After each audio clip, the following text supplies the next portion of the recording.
Last year's Resident Evil 2 Remake was a near-perfect translation of old-school game design to meet modern gaming expectations. It kept the original's tightly packed environments, which required you to trek back and forth solving puzzles and dealing with zombies, while completely changing the classic's perspective and action, and it was all wrapped up in a grossly detailed and atmospheric package. The Resident Evil 3 Remake delivers in much the same way, but for my money, some of the elements that set it apart from RE2 also make it a little less enjoyable overall.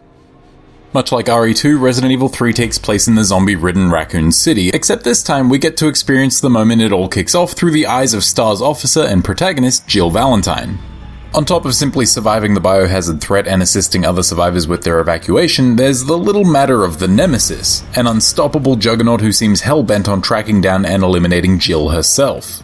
Now, as far as zombie stories go, RE3 is pretty straightforward, featuring plenty of mysteries to get to the bottom of, as well as a number of neat side stories that flesh out the world and its more colourful characters. Obviously, a lot of the in-game notes and documents are going to mean more to Resident Evil fans than newcomers to the series, but they're all fairly engrossing for what they are. The highlight of Resident Evil 3's narrative has to be the Nemesis, though. The game introduces the big melty Hulk with a bang right out of the gate, and wondering where and how he'll show up next was always in the forefront of my mind during my first playthrough. Sections with an active nemesis chasing you down serve as a fantastic change of pace to the slower, tension-building majority of the game, but they come bundled with one of the game's less favourable elements.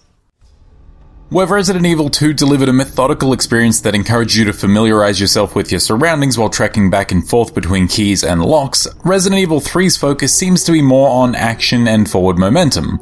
Unlike RE2, which had a contiguous play area that you could freely explore for the most part, this game takes place in a number of distinct sections, and once you've left one, there's no returning to it.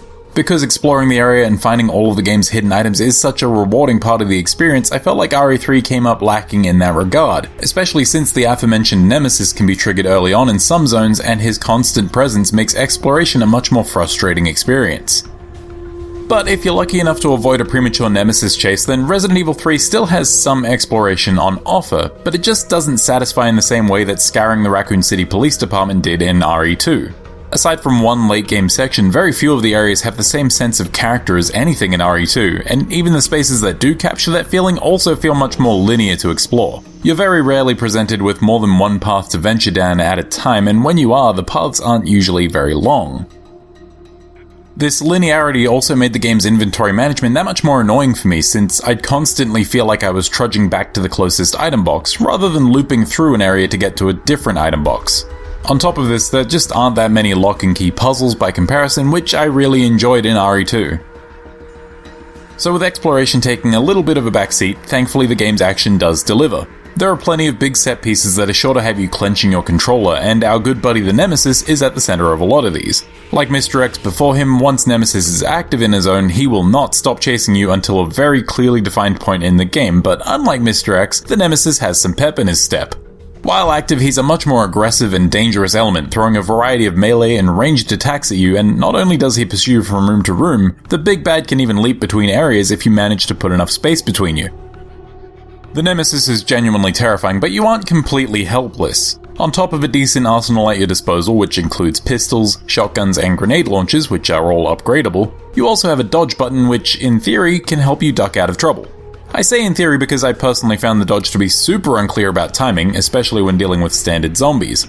With more clearly animated enemies like Nemesis, I found it much easier and much more useful to pull off a perfect dodge, which not only increases your speed but gives you an auto lock on the attacking creature's head for a brief period of time.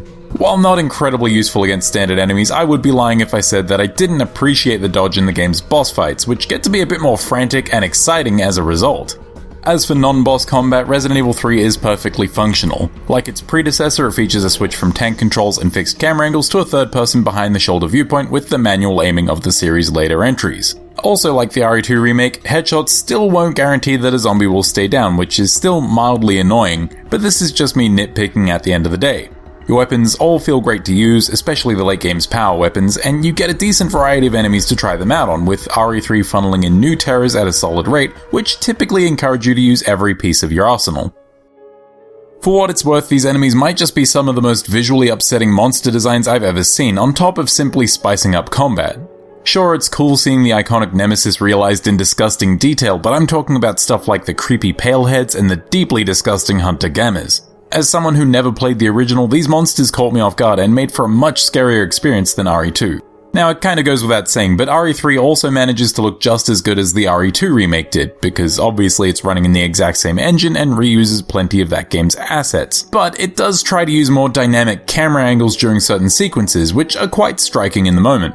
A lot of these accompany the appearance of the Nemesis, and they make for some really memorable scenes.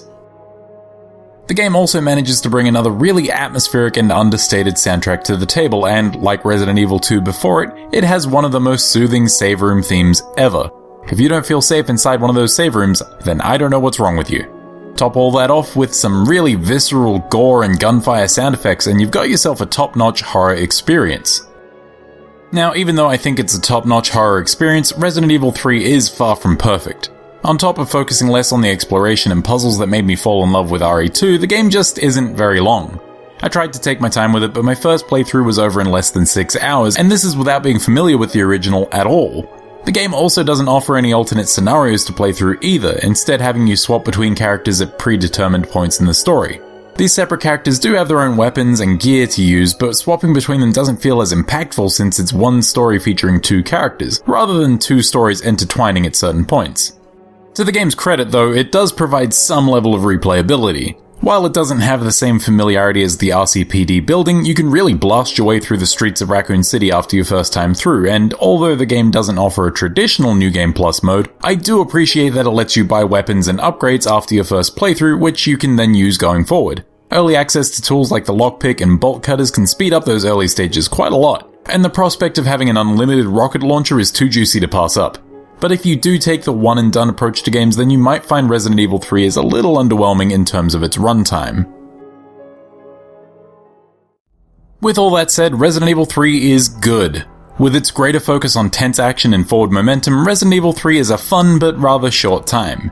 If you're like me and appreciate the exploration and lock and key puzzles of RE2, then RE3's quicker pace and more linear feel might not hook you to the same extent, but there's still plenty to love about this remake. The game looks and sounds fantastic, it's still fun to shoot zombies, and the inclusion of the Nemesis makes for some really exciting moments. I just wish it was a little bit longer or paced itself a little bit better, but the game's biggest issue is that it had to follow Resident Evil 2. Like that game though, it's not hard to recommend Resident Evil 3 Remake to fans and newcomers alike. Hell, maybe even play this one before RE2 if you get the chance.